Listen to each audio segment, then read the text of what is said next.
আপনি যাকে অস্ত্র শিক্ষা দিয়েছেন, আপনি যাকে ব্যুহের রচনা শিখিয়েছেন, আপনি যাকে যুদ্ধের কৌশল শিখিয়েছেন, আজকে সেই আপনার বিরুদ্ধে পাণ্ডবদের সৈন্য এমন সুগঠিতভাবে সাজিয়েছে আপনাকে মারার জন্য। দেখুন গুরুদেব, দেখুন আচার্য, আপনি কি ভুল করেছেন। ওম শ্রী পরমাত্মনে নমঃ। শ্রীমদ্ ভাগবত গীতা अतः प्रथम अध्यायः। पश्येतां पाण्डुपुत्राणाम् आचार्यमहतीं चुमं भूर्यं द्रुपदपुत्रेण तव शिष्येन धीमता। জয় শ্রীকৃষ্ণ। তো আজকে আমাদের শ্রীমদ্ ভগবদ গীতার বিষাদযোগের ৩ নম্বর শ্লোক থেকে আবারও ব্যাখ্যা শুরু হবে। তো আগের এপিসোড অবধি, অর্থাৎ আগের শ্লোকে আমরা দেখেছিলাম পাণ্ডবদের বজ্রব্যূহ দ্বারা নির্মিত অত্যন্ত সুগঠিত সৈন্যসজ্জা দেখে দুর্যোধন খুব ভয়ভীত হয়ে গেছিল, এবং ভয়ভীত হয়ে গিয়ে উনি ওনার যিনি আচার্য অর্থাৎ আচার্য দ্রোণের কাছে গিয়ে কিছু বললেন। এবার কি বললেন, এখান থেকে শুরু হচ্ছে আমাদের ৩ নম্বর শ্লোক। তো দেখে নেওয়া যাক কি বলছেন এবার দুর্যোধন। বলছেন, পশ্যেতাম পাণ্ডুপুত্রাণাম আচার্যমহতীং চুমং ভূরাম দ্রুপদপুত্রেণ তব শিষ্যেন ধীমতা। যদি আমরা এই বাংলা অর্থটা দেখি, বলছেন হে আচার্য, দুর্যোধন বলছেন হে আচার্য, পাণ্ডবদের মহান সৈন্যবল দর্শন করুন, যা আপনার অত্যন্ত বুদ্ধিমান শিষ্য দ্রুপদের পুত্র অত্যন্ত দক্ষতার সঙ্গে ব্যুহের আকারে রচনা করেছেন। এবার কথা হলো, দুর্যোধন এখানে গুরু দ্রোণকে আচার্য বলেছেন। আচার্য এবং গুরু এই দুই শব্দের মধ্যে বিস্তর ফারাক রয়েছে। আচার্য অর্থাৎ শিক্ষক, যিনি শিক্ষা প্রদান করেন, অর্থাৎ পরিষ্কার বাংলায় বলতে গেলে স্যালারিড পার্সন, যিনি স্যালারি নেন। আর গুরু মানে, গুরু কথাটার অর্থ অনেক আন্তরিক, অনেক গভীর। গুরু মানে হলো যিনি মানুষকে অন্ধকার থেকে আলোর পথে নিয়ে আসেন। মনুষ্য জীবনের যে প্রকৃত উদ্দেশ্য, অর্থাৎ মনুষ্যত্ব থেকে দেবত্ব এবং সেখান থেকে ভগবত অবধি যাত্রা, এই যাত্রা যিনি করান, যিনি মানুষের জীবনে আসল উদ্দেশ্যটাকে বুঝিয়ে দেন, মানুষের আত্মার সঙ্গে তার যোগাযোগ করিয়ে দেন, তিনি হচ্ছেন গুরু। তাই সব গুরুকেই শিক্ষক বলা যায়, কিন্তু সব শিক্ষককে কিন্তু গুরু বলা যায় না।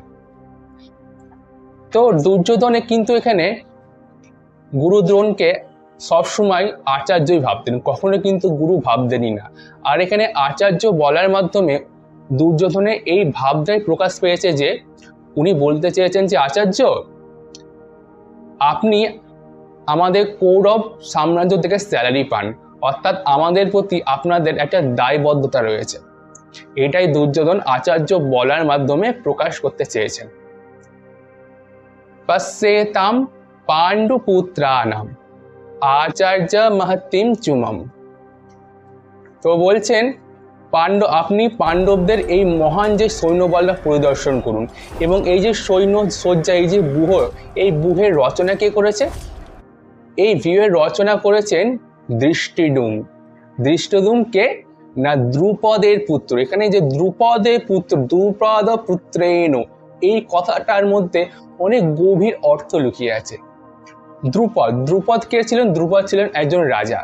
যদি এই কাহিনী আমি বলি, একদম ছোটবেলায় যখন দ্রুপদ ছোট ছিলেন, রাজকুমার ছিলেন, বালক ছিলেন, এবং আচার্য দ্রোণ সেই সময় বন্ধু ছিলেন একে অপরের, এবং ওনারা একই গুরুর আশ্রমে থেকে শিক্ষাপ্রাপ্ত করেন, সেটা হলো ভরদ্বাজ মুনি।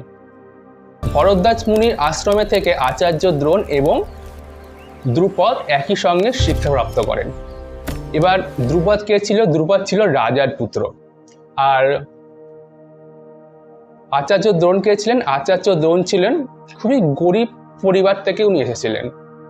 কিন্তু সেই সময় একটা নিয়ম ছিল যে কোনো রাজা যখন তার পুত্রকে, তার রাজকুমারকে গুরুশালায়, গুরুকুলে পাঠাতেন, ওই গুরুকুলে পাঠানোর পর সেই ছাত্রের না তো কোনো জাত থাকতো, না তো কোনো কুল থাকতো, তার গুরুর কুলটাই হয়তো তার গুরু। অর্থাৎ সেখানে না তো কেউ রাজা, না তো কেউ ধনী, না তো কেউ দরিদ্র, সবাই সমান। অর্থাৎ সেই মুহূর্তে দ্রুপদ এবং আচার্য দ্রোণ সমান ছিল এবং এনারা দুজন একে অপরের খুবই ভালো বন্ধু ছিলেন। যদি এখনকার ভাষায় বলতে হয় তাহলে হলো বেস্ট ফ্রেন্ড। তাহলে ওরম ভালো বন্ধুত্ব থেকে ওনারা হঠাৎ একে অপরের শত্রু কেন হয়ে গেলেন? তো ব্যাপারটা কি ছিল, যখন ওনারা বালক ছিলেন এবং শিক্ষাপ্রাপ্ত করছিলেন তখন অনেক সময় খেলার ছলে যিনি দ্রুপদ ছিলেন, ওনার যে বন্ধু অর্থাৎ দ্রোণকে বলতেন, যখন আমি বড় হব আমি তো রাজা হবই, আমি তোকে আমার অর্ধেক রাজ্য দিয়ে দেব। এইভাবে অনেকবারই খেলার ছলে বালক দ্রুপদ আচার্য দ্রোণকে এমন কথা বলে দিত।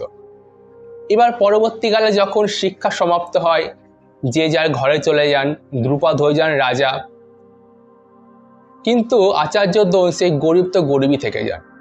একসময় অত্যাধিক আর্থিক সংকটের কারণে অনেক বছর পর উনি দ্রুপদের কাছে যান। দ্রুপদের কাছে গিয়ে বলেন, বন্ধু, মিত্র, ছোটবেলায় আমাকে যে বচনটা দিয়েছিলে যে তুমি আমাকে তোমার আধা রাজ্য দিয়ে দেবে, সেই বচনটা এবার পালন করো।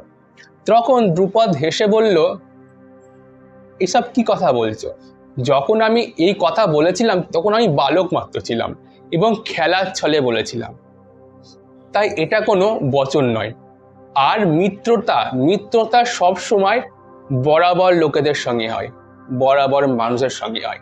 এই যে কথাটা দ্রুপদ বলে দিয়েছিল, মিত্রতা অর্থাৎ বন্ধুত্ব সবসময় বরাবর মানুষের সঙ্গে হয়, এই কথাটা আচার্য দ্রোণের একদম মনে লেগে গেছিল, একদম মনে। যদি আমি একটু বাস্তবিক বুদ্ধি নিয়ে এটাকে বিচার করি তাহলে আমি দেখবো, হ্যাঁ, সত্যি কিন্তু বন্ধুত্ব সবসময় বরাবরের সঙ্গেই হয়। একজনের স্বভাব শান্ত আর একজনের স্বভাব চঞ্চল, এমন মানুষের সঙ্গে কিন্তু বন্ধুত্ব হয় না। ডাক্তারের সঙ্গে ডাক্তারের বন্ধুত্ব হয়, মন্ত্রীর সঙ্গে মন্ত্রীর বন্ধুত্ব হয়, মাতালের সঙ্গে মাতালের বন্ধুত্ব হয়, ট্রাভেল লাভারের সঙ্গে আর একজন ট্রাভেল লাভারের বন্ধুত্ব হয়। যদি আমরা একটু বাস্তবিক বুদ্ধি নিয়ে দেখি, দ্রুপদ কিন্তু ওই রকম কোনো সেন্স নিয়ে এই কথাটা বলতে চাইনি। দ্রুপদ কিন্তু ভালোভাবে কথাটা বলতে চেয়েছিলেন, কিন্তু আচার্য দ্রোণ এই কথাটাকে নিজের মনে নিয়ে নেন।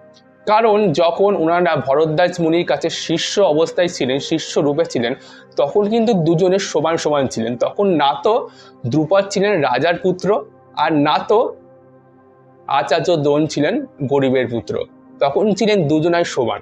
কিন্তু এখন দ্রুপদ রাজা, আর সেই কথাটাকে আচার্য দ্রোণ, ওই যে বরাবরের সঙ্গে মিত্রটা হয়, এই কথাটাকে আচার্য দ্রোণ মনে নিয়ে নেন এবং ওখানে তিনি প্রতিজ্ঞা করেন যে একটা সময় তিনি দ্রুপদকে নিজের পায়ের কাছে নিয়ে আসবেন, ওকে আত্মসমর্পণ করতে বাধ্য করবেন। মূলত এই কারণে কিন্তু উনি পঞ্চ পাণ্ডবকে শিক্ষা দিয়েছিলেন, মূলত এই কারণের জন্য। তো এটাই দুর্যোধন বলতে চেয়েছেন যে দেখুন আচার্য, আপনি কত বড় ভুল কাজ করেছেন। সেই দ্রুপদের পুত্রই দৃষ্টদ্যুম্ন, যার জন্ম হয়েছে আপনাকে মারার জন্য, যার জন্মের একটাই মাত্র উদ্দেশ্য যে আমি আচার্য দ্রোণকে বধ করব, আমি তার কাল, যার উদ্দেশ্যই হয়েছে আপনাকে মারার জন্য। আর আপনি আচার্য কতটা ভোলা ভালা, আপনি তাকে শিক্ষা দিলেন, অর্থাৎ আপনি নিজের চিতার কাঠ নিজেই নিয়ে আসলেন। দেখুন সামনে, আপনি যাকে অস্ত্র শিক্ষা দিয়েছেন, আপনি যাকে ব্যূহের রচনা শিখিয়েছেন, আপনি যাকে যুদ্ধের কৌশল শিখিয়েছেন, আজকে সেই আপনার বিরুদ্ধে পাণ্ডবদের সৈন্য এমন সুগঠিতভাবে সাজিয়েছে আপনাকে মারার জন্য। দেখুন গুরুদেব, দেখুন আচার্য, আপনি কি ভুল করেছেন। এবার এটা তো দুর্যোধন সোজা বলতে পারছেন না যে আচার্য আপনি ভুল করেছেন, তো দুর্যোধন নিজের কথার মাধ্যমে, কথার প্যাচের মাধ্যমেই আচার্য দ্রোণকে এটা বলেছেন। আর এখানে দুর্যোধন ওই দৃষ্টদ্যুম্নকে বুদ্ধিমান বলেছে। কি বলেছেন? তব শিষ্যেনা ধীমাতা, ধীমাতা মানে বুদ্ধিমান। আপনার যে এই শিষ্য দৃষ্টদ্যুম্ন সে অতি বুদ্ধিমান, সে আপনার কাছ থেকে শিক্ষা নিয়ে আপনাকে মারার জন্য এসছে। আর আপনি এটা জানতেন, আপনি জানতেন দৃষ্টদ্যুম্নের জন্ম আপনাকে মারার জন্য, কিন্তু তাও আপনি কত উদার, আপনার উদারতার জন্য, আপনার ব্রাহ্মণ ধর্মের জন্য আপনি ওনাকে শিক্ষা দিয়েছেন। আর দেখুন সেই দৃষ্টদ্যুম্নই আজকে আপনার থেকে প্রাপ্ত শিক্ষা নিয়ে, আপনার থেকে প্রাপ্ত অস্ত্র নিয়ে, আপনার থেকে প্রাপ্ত কৌশল নিয়ে আপনার বিরুদ্ধে আপনাকেই মারার জন্য এই যুদ্ধক্ষেত্রে উপস্থিত হয়েছে। অর্থাৎ কতটা গভীর এই শ্লোকটা। এই শ্লোকটা এতদিন আমরা শুধুমাত্র রিডিং করে বেরিয়ে যেতাম যে কি বা আছে এই শ্লোকের মধ্যে, কিন্তু এই শ্লোকের মধ্যে অনেক এমন রত্ন লুকিয়ে আছে। আমি প্রথমেই বলেছিলাম, গীতা যদি আমাদের পড়তে হয়, গীতা যদি আমাদের কিছুটা হলেও বুঝতে হয়, আমাদের জাহাজ হলে চলবে না, আমাদের হতে হবে ডুবোজাহাজ। একমাত্র ডুবোজাহাজই সমুদ্রের ভেতরে গিয়ে গ্রহরত্ন নিয়ে আসতে পারে। ঠিক তেমনই আমাদের সেই ডুবোজাহাজ হতে হবে, গীতার একদম ভেতরে গিয়ে সেই গীতারূপী অমৃতের যে রত্ন, সেই রত্ন আমাদের নিয়ে আসতে হবে। তো এটাই ছিল এই শ্লোকের অর্থ। এর পরবর্তীতে দুর্যোধন আরো অনেক কিছু বলবে। এরপর পাণ্ডব নিয়ে বলবে যে দেখুন গুরুদেব, যে পাণ্ডবদের আপনি শিক্ষা দিয়েছেন, আপনার প্রিয় পাণ্ডব এরাই আজকে আপনার বিরুদ্ধে দাঁড়িয়ে। এটা আমরা পরবর্তী যে শ্লোকগুলোতে আরো ভালোভাবে পড়ব। তো আজকের জন্য এইটুকুই। জয় শ্রীকৃষ্ণ। পশ্যেতাং পাণ্ডুপুত্রাণাম আচার্যমাহতিং চুমং ভূর্যং দ্রুপদপুত্রেণ তব শিষ্যেন ধীমতা।